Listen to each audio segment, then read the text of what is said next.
بسم اللہ الرحمن الرحیم۔ السلام علیکم ناظرین۔ کبوتر ایک ایسا خوبصورت اور دلکش پرندہ ہے جو ہر کسی کو اچھا لگتا ہے، اور یہی وجہ ہے کہ یہ پرندہ اکثر گھروں میں پالا جاتا ہے۔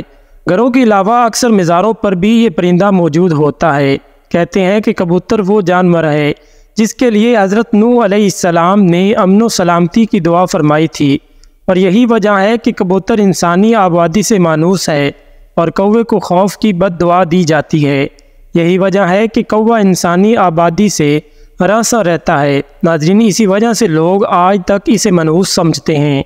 آج ہم آپ کو یہ بتانے جا رہے ہیں کہ گھر میں کبوتر پالنا کیسا ہے، اور یہ کہ کبوتر بد دعا کب دیتا ہے۔ کہیں آپ بھی یہ غلطی تو نہیں کر رہے؟ ناظرین محترم، حضرت نوح علیہ السلام نے جب کشتی کو جودی پہاڑ پر ٹھہرایا تو آپ علیہ السلام نے کشتی کا وہ حصہ کھولا جہاں پرندے رہتے تھے، تو آپ علیہ السلام نے کوے سے فرمایا، زمین کو دیکھ، اس پر کتنا پانی ہے یا کتنا شہر غرق ہو چکا ہے۔ کوے کو ایک مردار جانور ملا، وہ اسی کو کھانے میں مست ہو گیا اور واپس نہ آیا۔ اسی سے عرب کی ایک کہانی مشہور ہے کہ فلاں تو کوے سے بھی زیادہ دیر لگاتا ہے۔ چنانچہ حضرت نوح علیہ السلام کو خشک اور سخت زمین کی ضرورت تھی، اس لیے اس کے دیر کرنے پر کبوتر کو بھیج دیا۔ اسے زمین کا کوئی خطہ بھی نظر نہ آیا، اسی لیے زیتون کا پتا لے کر حاضر ہو گیا۔ اس سے حضرت نوح علیہ السلام نے اندازہ لگایا کہ پانی کم ہے، جس سے درخت ظاہر ہو گئے ہیں لیکن زیر آب ہیں۔ چند دن ٹھہر کر پھر اسی کبوتر کو بھیجا تو زمین کے کیچڑ میں اس کے پاؤں بھر گئے۔ واپس آیا تو حضرت نوح علیہ السلام نے اسے دیکھ کر اندازہ لگایا، اب پانی زمین میں جذب ہو گیا لیکن زمین خشک نہیں ہوئی۔ حضرت نوح علیہ السلام کبوتر کی اس کارروائی پر بہت خوش ہوئے اور اس کے گلے میں سبز توق پہنایا۔ آج وہی توق کبوتر کی اس خوش بختی کی خبر دیتا ہے، اور ساتھ ہی حضرت نوح علیہ السلام نے کبوتر کے لیے امن و سلامتی کی دعا فرمائی۔ یہی وجہ ہے کہ کبوتر انسانی آبادی سے مانوس ہے اور کوے کو خوف کی بد دعا دی۔ یہی وجہ ہے کہ کوا انسانی آبادی سے ہراساں رہتا ہے، اسی وجہ سے لوگ آج تک اسے منحوس سمجھتے ہیں۔ یہ تو کبوتر کی کہانی تھی۔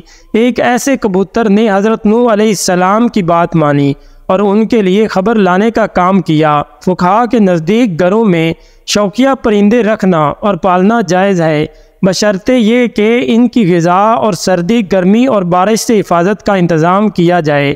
جب گھر سے کہیں دور جائیں تو ان کی خوراک کا مناسب کوئی انتظام کر کے جائیں۔ سیدنا انس رضی اللہ تعالیٰ عنہ کے چھوٹے بھائی نے ایک پرندہ پال رکھا تھا۔ جب رسول اللہ صلی اللہ علیہ وسلم ان کے ہاں تشریف لاتے تو اسے کہتے، اے ابو امیر، پرندے نے کیا کیا؟ بحوالہ بخاری شریف یہ حدیث اس بات کی دلیل ہے کہ آپ صلی اللہ علیہ وسلم نے پرندے رکھنے سے منع نہیں فرمایا۔ اگر گھر میں پرندہ پالنا منع ہوتا تو آپ صلی اللہ علیہ وآلہ وسلم ضرور انس رضی اللہ تعالیٰ عنہ کے بھائی کو اس بات سے منع فرماتے۔ اس روایت کی بنیاد پر یہ کہا جاتا ہے کہ گھر میں پرندوں کو پالنا جائز ہے، لیکن جیسا کہ پہلے بھی میں آپ کو بتا چکا ہوں، پالنے کے لیے ضروری ہے کہ پرندوں کی ہر ضرورت کو پورا کیا جائے تاکہ پرندوں کو کسی قسم کی کوئی تکلیف نہ پہنچے۔ چنانچہ کبوتر بھی ایک پرندہ ہی ہے، اس لیے کبوتر کا گھر میں پالنا درست ہے۔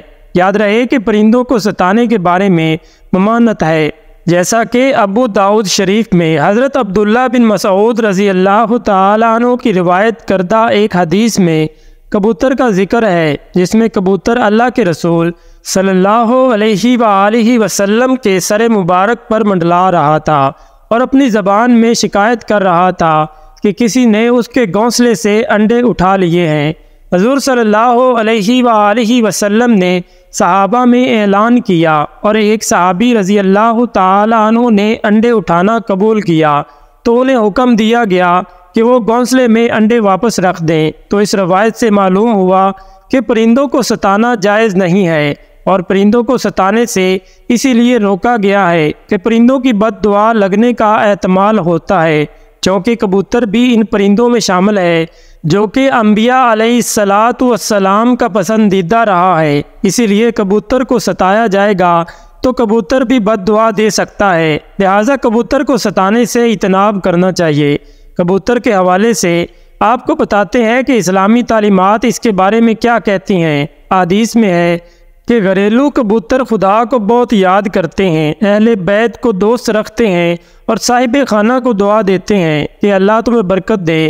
کسی شخص نے رسول اللہ صلی اللہ علیہ وسلم سے تنہائی کی شکایت کی تو حضرت صلی اللہ علیہ وسلم نے فرمایا ایک جوڑا کبوتر کا پال لے۔ جعفر علیہ السلام فرماتے ہیں کہ کبوتر پیغمبروں کے پرندوں میں سے ہے، کبوتر گھر میں رکھو، چونکہ حضرت نوح علیہ السلام نے اس کو پسند کیا ہے اور دعا دی ہے کہ کسی پرندے پر اتنا پیار نہیں آتا جتنا کبوتر پر آتا ہے۔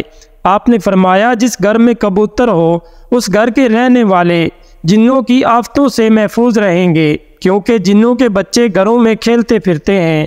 جس گھر میں کبوتر ہوتے ہیں وہ ان سے مشغول رہتے ہیں اور آدمی کی طرف متوجہ نہیں ہوتے۔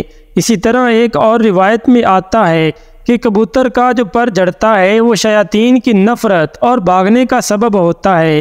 ان روایات سے یہ بات معلوم ہوئی کہ کبوتر کا گھر میں پالنا بالکل ٹھیک ہے، بلکہ موجب برکت ہے، اور جیسا کہ آپ صلی اللہ علیہ وسلم صحابہ کو گھر میں کبوتر پالنے کا بولا تو اس سے یہ بات معلوم ہوتی ہے کہ کبوتر پالنے میں خیر ہے۔ کبوتر پالنے کے ساتھ منسلک یہ یاد رہے کہ بعض لوگ شوق سے کبوتر پالتے ہیں، ان کا شوق کبوتر پالنے کی حد تک تو ہوتا ہے، لیکن بعض لوگ کبوتر بازی کی نیت سے کبوتر پالتے ہیں، اور چونکہ کبوتر بازی میں وقت اور پیسے کا ضیاع ہے، یاد رہے کہ کبوتر پالنا ایک مہنگا اور محنت طلب کام ہے۔ کبوتر بازی کے مقابلے اگر سخت گرمی میں ہوتے ہیں مگر ان کی تیاریاں سارا سال جاری رہتی ہیں۔ شوقین افراد ایک ایک کبوتر پر لاکھوں روپے خرچ کرتے ہیں۔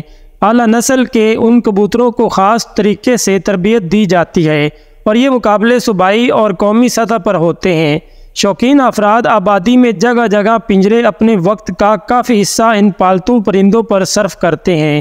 اسی لیے کبوتر بازی کے بارے میں اگر فقہا سے پوچھا جائے تو وہ اس کو درست نہیں فرماتے، کیونکہ اس میں مال و وقت کا بہت ضیاع ہوتا ہے جو کہ فضول خرچی میں آتا ہے۔ اسی لیے ہمیں ایسے کاموں سے بچنے کی کوشش کرنی چاہیے۔ کبوتر بڑا ذہین پرندہ ہے جو اشخاص کو ان کی تصاویر میں بھی پہچان لیتا ہے۔ سائنسدانوں کا خیال ہے کہ کبوتر آئینے میں اپنی تصویر دیکھ کر خود کو پہچان سکتا ہے، یعنی یہ چہرے کی پہچان کی حد تک خود شناخت پرندہ ہے۔ یہ خصوصیت چونکہ دوسرے پرندوں میں نہیں پائی جاتی، اس لیے اس کی اپنی جداگانہ حیثیت ہے جو کسی بھی دوسرے پرندے سے انہیں اس خصوصیت میں ممتاز کرتی ہے۔ اس کے علاوہ کبوتر میں حروف کو شناخت کرنے کی صلاحیت بھی پائی جاتی ہے۔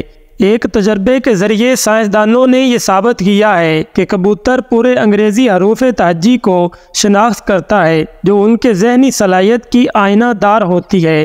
کبوتر اپنی چونچ سے پانی چوس کر پینا جانتا ہے، جبکہ دوسرے پرندوں میں یہ خصوصیت نہیں پائی جاتی۔ کبوتر ہزاروں میل دور سے اپنے گھر کا پتہ ڈھونڈ لیتے ہیں۔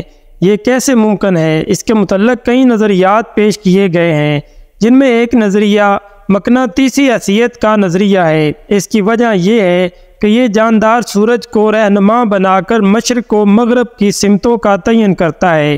ان کے متعلق خیال کیا جاتا ہے کہ یہ زمین کی مقناطیسی قوت یعنی میگنیٹک افیکٹ آف دا ارتھ کو پہچان سکتے ہیں، اس لیے وہ اپنا گھر کا راستہ بآسانی ڈھونڈ لیتے ہیں۔ کبوتر 70 سے 75 کلومیٹر فی گھنٹہ کی رفتار سے پرواز کر سکتے ہیں۔ دوران پرواز اس کی اونچائی یعنی ارتقاء جو ہے وہ 6000 فٹ سے زائد ہو سکتا ہے۔ کبھی کبھار کبوتر گھر کا راستہ ڈھونڈتے ہوئے ایک دن میں 1000 کلومیٹر سے زیادہ فاصلہ بھی طے کر لیتے ہیں۔ ایک دفعہ ایک کبوتر نے 55 دنوں تک مسلسل پرواز کے ذریعے تقریباً 12000 کلومیٹر کا فاصلہ طے کیا تھا۔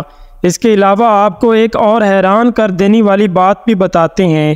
پرندہ زیر زمین زلزلے کی ہلکی سی لہروں کو بھی محسوس کر سکتا ہے۔ یہ خصوصیت بھی کبوتر کو راستہ ڈھونڈ نکالنے میں آسانی پیدا کرتی ہے۔ یہ تھی آج کی ہماری ویڈیو۔ ناظرین، آپ سے گزارش ہے کہ کمنٹ سیکشن میں اللہ تعالیٰ کے 99 ناموں میں سے ایک نام ضرور ٹائپ کر دیں۔ ویڈیو پسند آنے پر ہماری ویڈیو کو لائک اور دوستوں کے ساتھ شیئر کرنا نہ بھولیں، اور اگر ابھی تک آپ نے ہمارے چینل کو سبسکرائب نہیں کیا ہے تو ابھی ہمارے چینل کو سبسکرائب کر کے بیل کے آئیکن کو دبا دیں تاکہ ہر آنے والی نئی ویڈیو آپ تک بر وقت پہنچ سکے۔